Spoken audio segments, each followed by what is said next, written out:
Now we are going to study the common diseases in human beings. Pathogens क्या होते हैं? जो भी डिजीज़ कॉजिंग ऑर्गेनिजम्स हैं उन्हें हम पैथोजन कहते हैं. पैथोजन मेनली 5 कैटेगरीज में हैं: virus, bacteria, fungi, protozoan and worms या हेलमिन्ट्स, जिन्हें हम कीड़े बोलते हैं, पेट के कीड़े, ये वर्म्स होते हैं. तो virus, bacteria, fungi, protozoan and worms, ये 5 कैटेगरी हैं पैथोजेंस की.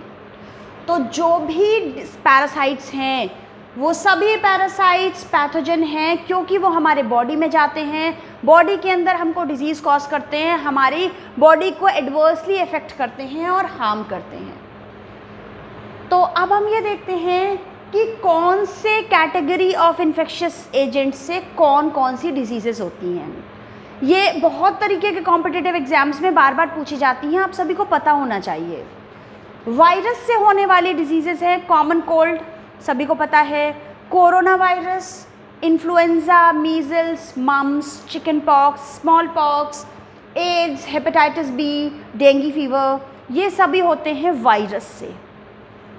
बैक्टीरिया से होने वाली कॉमन डिजीज़ेस हैं cholera, typhoid, tuberculosis, tetanus, anthrax, food poisoning etcetera. Then fungus से बहुत तरह के स्किन इन्फेक्शंस होते हैं.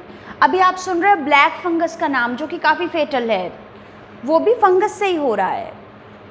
प्रोटोजोन्स से होने वाली बीमारियां हैं मलेरिया, कालाजार, अमीबिक डिसेंट्री जो एंटामीबा हिस्टोलिटिका से होती है, स्लीपिंग सिकनेस ट्रिपैनोसोमा से होती है, कालाजार लीशमैनिया से, और मलेरिया प्लाज्मोडियम से.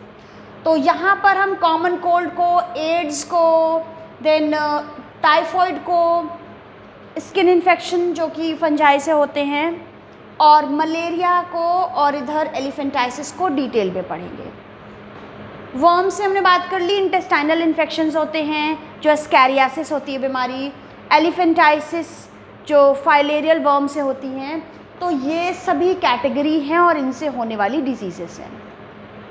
अब इसके बाद हम देखते हैं कि पैथोजन हमारे बॉडी में डिफरेंट मीन्स से एंटर कर सकता है. कोई एयर से, वाटर से, कंटामिनेटेड फूड से, किसी वेक्टर से, वो डिफरेंट मीन्स से एंटर कर सकता है हमारे बॉडी में, और हमारे बॉडी के अंदर जाकर ब्लड के थ्रू डिफरेंट बॉडी ऑर्गन्स में पहुंच जाएगा और हमारे ऑर्गन्स को या ऑर्गन सिस्टम्स को डैमेज करेगा. इस तरह से हमारे अंदर बहुत सारे फंक्शनल और फिजियोलॉजिकल डैमेजेस कॉज करता है. तो बहुत तरीके से वायरस या कोई भी पैथोजन है वो स्प्रेड हो सकता है. डायरेक्ट कांटेक्ट कैसे होता है? कोई रैबिड एनिमल है या कोई भी एनिमल ने बाइट किया, it can be like cat, horse, dog, किसी भी एनिमल, स्क्विरल तक भी काट सकती हैं और उससे भी स्प्रेड होता है. तो एनिमल ने बाइट किया, उसके सलाइवा के साथ बहुत सारे पैथोजन हमारे अंदर आ सकते हैं और वो डिजीज़ कॉज कर सकते हैं. डायरेक्ट हमने किसी को टच किया, किसी इन्फेक्टेड पर्सन के टच से वो इन्फेक्शन हमारे पास आ गया. इसके अलावा इनडायरेक्ट इन्फेक्शन कैसे होता है? किसी इन्फेक्टेड पर्सन के यूज़ किए हुए आइटम को हमने यूज़ किया, या फिर उसने स्नीजिंग या कफिंग की, वो ड्रॉपलेट इन्फेक्शन है. इनडायरेक्ट में कुछ वेक्टर्स के थ्रू स्प्रेड हो सकती हैं डिजीज़ेस. ड्रॉपलेट ट्रांसमिशन बहुत इंपॉर्टेंट चीज़ है. किसी इन्फेक्टेड पर्सन की स्नीजिंग या कफिंग से पैथोजेंस और वो ड्रॉपलेट्स बाहर आए, वो ड्रॉपलेट्स जब किसी हेल्दी पर्सन के कांटेक्ट में आएंगे तो पैथोजन भी उस पर्सन के अंदर एंटर हो जाएगा, चला जाएगा.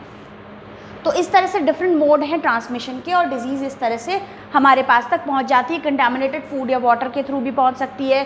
सेक्सुअली भी ट्रांसमिट होती हैं बहुत सारी डिजीज़ेस. और फिर एक बार पैथोजन हमारे बॉडी के अंदर एंटर हो गया तो डिफरेंट बॉडी ऑर्गन्स को डैमेज कर सकता है.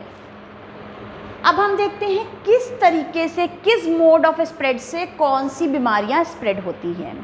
एयरबॉर्न डिजीजेस, वो सभी बीमारियां जो पैथोजन हमारे रेस्पिरेटरी ट्रैक में रहते हैं, लाइक नोज़, थ्रोट या हमारे लंग्स में कहीं पे भी रहते हैं, वो स्प्रेड होते हैं इन्फेक्टेड पर्सन की स्नीजिंग या कफिंग के ड्रॉपलेट्स के साथ. तो एयरबॉर्न डिजीजेस में हैं कॉमन कोल्ड, कोरोना आप सभी जानते हो, न्यूमोनिया, ट्यूबरकुलोसिस, और ये लंग्स को भी इन्फेक्ट करते हैं कॉमन कोल्ड को छोड़कर. कॉमन कोल्ड सिर्फ नोज़ और थ्रोट तक इन्फेक्शन करता है, आगे नहीं. वाटर बॉर्न डिजीजेस, अच्छा हैं तो सभी लंग्स की डिजीजेस, पर हम कैसे इसका टेस्ट करते हैं, तो हम माइक्रोबियल टेस्टिंग करते हैं। माइक्रोब कौन सा है ये देखते हैं।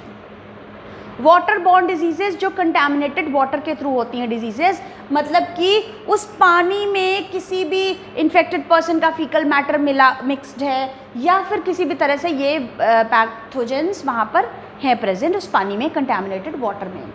तो कॉलरा, अमीबाइसिस ये डिजीजेज हैं जो कंटामिनेटेड वाटर से होती हैं। सेक्सुअली ट्रांसमिटेड डिजीजेज भी होती हैं बहुत सारी, syphilis, AIDS, gonorrhoea, warts etcetera. Vectors के थ्रू होती हैं बहुत सारी बीमारियां, आप जानते हो फीमेल एनोफिलीज के काटने से मलेरिया होता है। पैथोजन है प्लाज्मोडियम और ये बीमारी करता है मलेरिया। इसी तरह से डेंगू फीवर होता है। बहुत तरह के फीवर्स आप जानते हो जो किसी मॉस्कीटो की बाइट से स्प्रेड होते हैं। अब हम देखते हैं कि मॉस्कीटो या जो भी वेक्टर, जो भी हमारे पास पैथोजन है, जो भी पैथोजन कहाँ से एंटर कर रहा है, like it enters through nose, तो it is likely to go to lungs या रेस्पिरेटरी ट्रैक में जाएगा।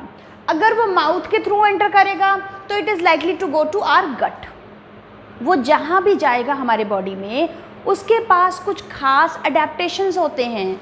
अगर it has to go to gut, इसे हमारे कहीं पे भी एलिमेंट्री कैनाल में, कहीं इंटेस्टाइन में या स्टमक में कहीं पे भी रहना है, तो इसके पास ऐसे अडेप्टेशंस हों कि ये हमारे स्टमक के एसिडिक पीएच में भी सर्वाइव कर सके, हमारे डाइजेस्टिव जूसेस का भी इस पे इफेक्ट ना हो, वहाँ पर भी ये सर्वाइव कर जाए।